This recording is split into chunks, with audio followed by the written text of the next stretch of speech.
পাহাড়ে যেতে কার না ভালো লাগে, আর সেটা যদি হয় খুব গরমকালে তখন তো আরো বেশি করে মন চায় যে চট করে গিয়ে একদিনের জন্য হলেও সামনে কোথাও পাহাড় থেকে ঘুরে আসি। তার মধ্যে সেটা যদি হয় কোনো অফবিট ছোট্ট পাহাড়ি গ্রাম, ব্যাস তাহলে তো কোনো কথাই নেই।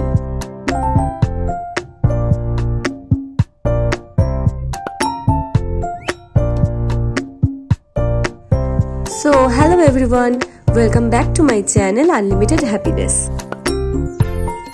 আজকে আবার চলে এসেছি আর একটা নতুন ট্রাভেলিং ব্লগ নিয়ে। ব্লগটা দেখো, আশা করি তোমাদের ব্লগটা দেখতে খুব ভালো লাগবে।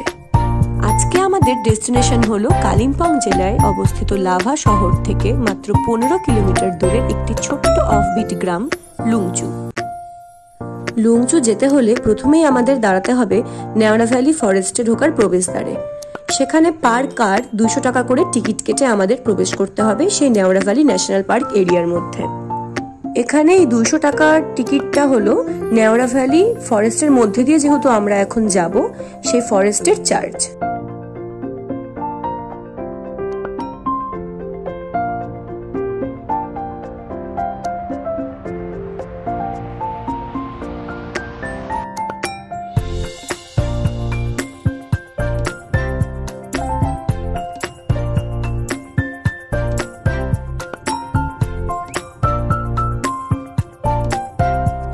আমরা এখানে জলপাইগুড়ি থেকে লুংচু পর্যন্ত ডিরেক্ট কার বুক করে নিয়েছিলাম, আর এতে আমাদের গাড়ি ভাড়া পড়েছিল প্রায় 8,000 টাকার মতো।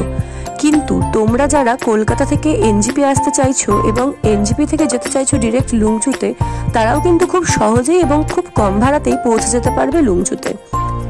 এনজিপি থেকে কালিম্পংয়ে যাওয়ার কোনো বাস ধরে নিলে এবং কালিম্পং থেকে কোনো শেয়ার গাড়িতে করে লাভা পর্যন্ত গিয়ে লাভা থেকে আরেকটা শেয়ার গাড়িতে করে যদি লুংচু চলে যেতে পারো, তাহলে কিন্তু তোমরা অনেক কম ভাড়াতেই এই জার্নিটা কমপ্লিট করতে পারবে। আর 3 থেকে 3.5 ঘন্টার মধ্যেই তোমরা পৌঁছে যেতে পারবে লুংচু। তো অবশেষে এতক্ষণ পর ফাইনালি ব্লগ করার স্টার্ট করলাম আর কি। আমি নিজে এতক্ষণ সিনসিয়ারলি নিয়ে যাচ্ছিলাম, এখন ফাইনালি আমি স্টার্ট করলাম ব্লগ করা। তো আজকে আমরা এসেছি লুংচুতে, আর আমরা যে আজকে হোমস্টেটায় থাকবো সেটা হলো, তার নাম হচ্ছে লুংচু নেচার স্টে। হোমস্টেটা অসাধারণ দেখতে, অসাধারণ আমি দেখাচ্ছি। বাট হোমস্টের রাস্তাটা যেটা দিয়ে গাড়ি উঠবে প্রচন্ড খাড়া। এবার আমার আর ভাইয়ের একটু হাইটে প্রবলেম আছে, তো তার জন্য ভয় পাই আর কি আমরা। এবার দাদা একসাথে যাবো, থাম তারা। তো হচ্ছে আমরা অনেকটা আগেই উঠে গেছি, নেমে গেছি গাড়ির থেকে। ভুলভাল বলছি। কিরে দাঁড়া এদিকে বল হেঁটে হেঁটে যাচ্ছিস, বলে যা একটু কেমন ফিল। সময় ভেবেছিলাম যে বোধহয় অল্প রাস্তা, নিচ থেকে দেখে আমরা ভেবেছিলাম যে জাস্ট খাড়া রাস্তাটাই একটাই রাস্তা, তো না অ্যাকচুয়ালি আগে গাড়িতে বসে বসে আমরা সান্দাকফুতে ট্রেকিং এ করবো প্ল্যান করছিলাম। তো এখন তো মনে হচ্ছে ঠিক আছে, ওয়ান কাইন্ড অফ ট্রেকিং হয়ে যাচ্ছে এক্সপিরিয়েন্স। জীবনও করবো না, বল জীবনও ট্রেকিং করবি বল? আমি অবশ্যই করতে চাই। ও তো স্লিম অ্যান্ড ফিট, ওর ভালো লাগছে, ওর কোনো অসুবিধা হচ্ছে না। আসছে আমাদের সাথে। অ্যাকচুয়ালি রাস্তাটা এইটা, একটা রাস্তা তো ছেড়েই আসছি, এটা হচ্ছে আরেকটা রাস্তা, এরকম অনেক বড় বড় রাস্তা। এই যে আমরা দুজন যাচ্ছি, এতটা আগে নেমে গেছি, ওই যে ওরা অলরেডি ওখানে পৌঁছে গেছে, ওই যে আমাদের homestay. Sorry for my voice, but কিছু করার নেই। কিরে আয়,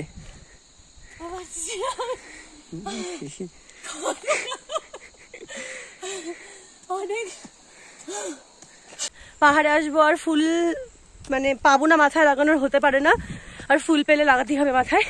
তো যতই কষ্ট ট্রেকিং করতে করতে আমি ফুল তুলে একটা অলরেডি মাথার মধ্যে লাগিয়ে নিয়েছি।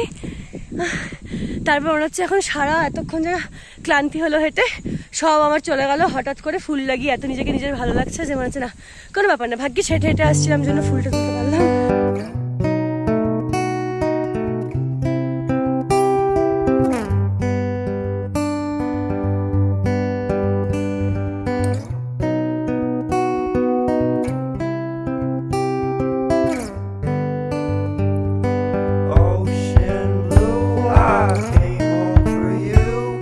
Here is our homestay.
এখন আমরা খেতে চলে এসেছি এখানে, মানে নামতে নামতে 1টা বেজে গেছে আর কেউ থাকতে পারিনি, এত খিদা পেয়ে গেছে সবার।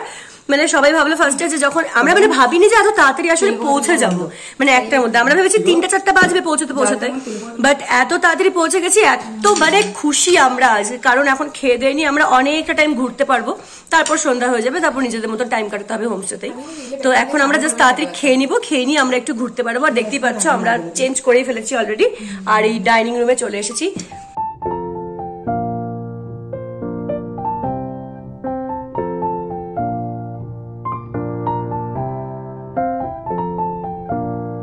এই যে আমাদের খাবার এখানে দিয়ে দিয়েছে, সার্ভ করে দিয়েছে। আজকে আমাদের দিয়েছে এগ, মানে দুপুরবেলা হচ্ছে এগ ছিল মানে আছে, আর রাত্রিবেলা বোধহয় চিকেন দিবে। তো রাতে কি দিচ্ছে সেটা পরেই দেখতে পাবো, আপাতত এটা এখন খেয়ে নি। প্রচন্ড পরিমাণে খিদে পেয়ে গেছে। কেমন খেতে? কাল ডালটা ডিমটা খেয়েও বল কেমন খেতে, একটু টেস্ট করে। এটা কি ছিল ভাই, কেমন লাগছে? খুবই ভালো। ভাইয়ের প্রচন্ড খিদা পেয়েছে আর পারছে না থাকতে, সবাই এখন খেতে বসে গেছে। মনি তাড়াতাড়ি চলে আয়, খেতে বসে যা। তো এটা হচ্ছে আমার টোটাল থালি, ডিমের ঝোল, আলু ভাজা, ডাল, পেঁয়াজ লঙ্কা, এটা আচার, আর এটা হচ্ছে আলু, আর আলু ভাজাই মনে হচ্ছে, হ্যাঁ আলু বিনস জিরা দিয়ে কি একটা ভাজা ওদের, আর রাইস। যেটা একটা না দেখালেই না, আমাদের এই ডাইনিং রুমটার থেকে ভিউটা, উফ অসাধারণ ভিউ। তো এখন আমরা খেয়ে দিয়ে উঠে একটু রেস্ট নিয়ে বেরিয়ে পড়েছি এই বিকালবেলা একটু হোমস্টেটা ভালো করে ঘুরে দেখতে। এত অসাধারণ মানে লাগছে।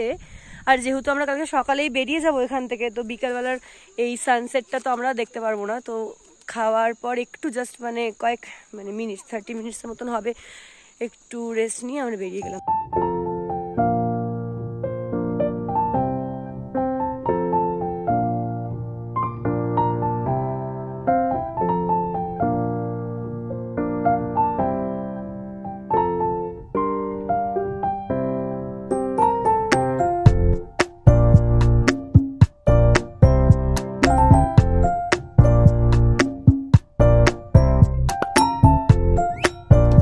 এখন বাজে হলো সন্ধ্যে 7টা, আর এখানে তো একদম প্রায় অন্ধকার হয়েই গেছে। আর এখানে এখন বেশ ঠান্ডা ঠান্ডা লাগছে, মানে আমাদের সবার মন খারাপ হচ্ছিল যে রাম সোয়েটারগুলো নিয়ে আসলাম, পরতে পারলাম না, এত গরম, মানে ফ্যান লাগছিল রীতিমতন সকাল থেকে। বাট এখন আস্তে আস্তে যখন সন্ধে হচ্ছে, রাতের দিকে যাচ্ছে, তো এখন একটু হালকা হালকা ঠান্ডা ঠান্ডা লাগছে। তো এখনো সোয়েটার পরতে হচ্ছে না আমাদেরকে, এখন জানি না পরতে হবে কিনা বেশি রাতের দিকে। তো আমরা একটু রেস্ট ফেস্ট নিয়ে এখন যাচ্ছি বনফায়ারের ওখানে। আমরা সবাই মিলে প্ল্যান করলাম যে একটা বনফায়ার করতে হবে ছোট। তো চলো ওখানে গিয়ে সব অ্যারেঞ্জমেন্টস দেখি। আর বিশ্বাস করো, এই হোমস্টেটা মানে আমার লাইফের one of the best homestay. মানে এতদিন আমি বহু পাহাড়ে গেছি, অনেক হোমস্টেতেই ছিলাম বা দেখেছি, মানে আমার এত সুন্দর এক্সপিরিয়েন্স কোনো দিনও হয়নি। মানে এত সুন্দর চারিদিকে, মানে ফুল গাছপালা, আর হোমস্টেটাও মানে এত সুন্দর এত সুন্দর, মানে ভাবার বাইরে। তো আমি সবাইকে রেকমেন্ড করবো যে এখানে অবশ্যই আসতে লুংচুতে। আর লুংচুটা মানে অ্যাকচুয়ালি একটা অফবিট প্লেস, এখন অব্দি তো অফবিট প্লেসই আছে। মানে এরপর সবাই মানে বিভিন্ন রকম ইউটিউবে দেখে হোক, যেখানে হোক, আমরাও ইউটিউবে দেখেই জেনেছি। তো এরকম করে আস্তে আস্তে লোকজন বাড়তেই থাকবে। এখন অব্দি অ্যাকচুয়ালি অফবিট প্লেসই আছে এটা। তো খুব সুন্দর, মানে খুব সুন্দর লেগেছে আমার এই হোমস্টেটা।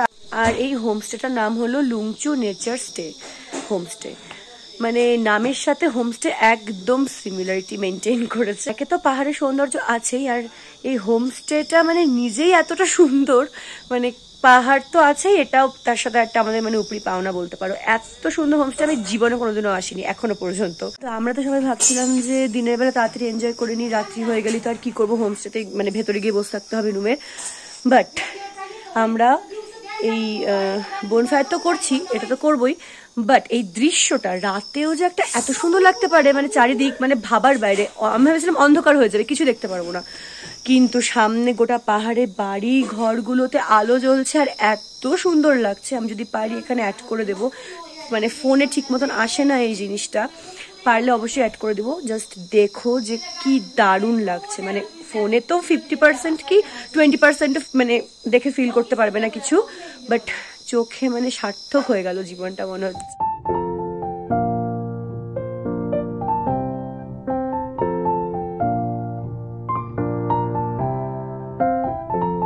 তো চলো এখন বনফায়ারের ওখানে যাওয়া যাক। অলরেডি সবাই চলে গেছে, আমি এখানে দাঁড়িয়ে আছি, কাঠফাট অ্যারেঞ্জ করছে ওখানে। আর কি করা হচ্ছে না হচ্ছে সবকিছু শেয়ার করছি।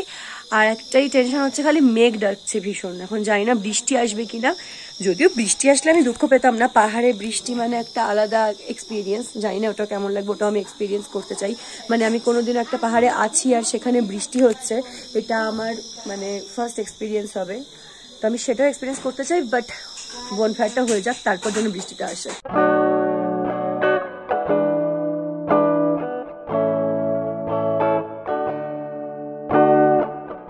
এই যে আসো, তুমি আসো, বনফায়ার করবে, আসো এদিকে, আসো আসো এদিকে, আছো আছো আছো আসো আছো আছো, হ্যাঁ আসো আসো, এই যে বনফায়ার হচ্ছে, এখানে আসো,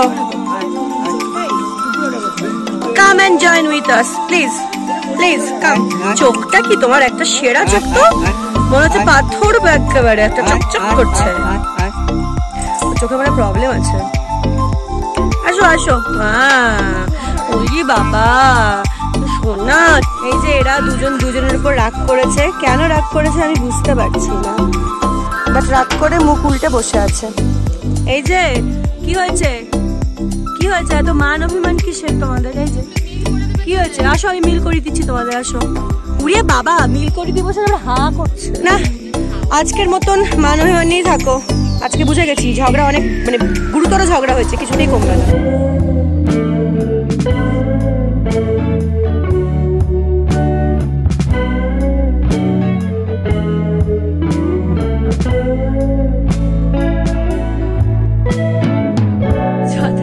আমাদের বনফায়ার ডান। আর যেটা ভয় পেয়েছিলাম সেটাই হয়েছে, বৃষ্টি শুরু হয়ে গেছে, মানে ভয় পাইনি, একটা মানে অ্যাজাম্পশন ছিল। আর মানে ওয়েদার জাস্ট চেঞ্জ হয়ে গেল, মানে গরম থেকে একদম এত ঠান্ডা লাগছে। এখন ঘরে গিয়ে সোয়েটারটা পরতেই হবে, এতক্ষণও ট্রাই করছিলাম সোয়েটার পরবো না সোয়েটার পরবো না, ফিল করবো ঠান্ডা হাওয়াটা, বাট আর পারা যাচ্ছে না, এবার গিয়ে সোয়েটার পরতেই হবে।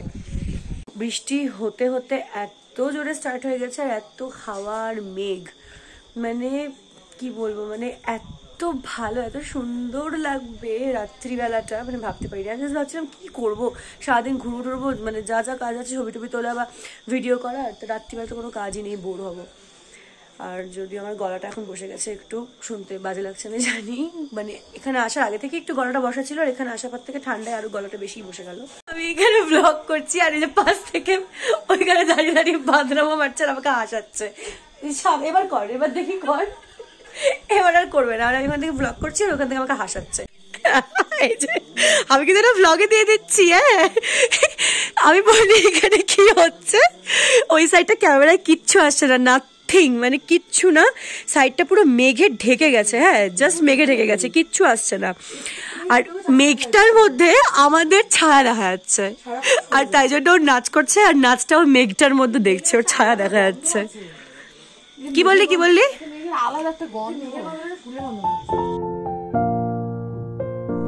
তো আজকের মতন ব্লগটাকে এখানেই শেষ করছি, দেখা হচ্ছে নেক্সট পার্টে, টাটা।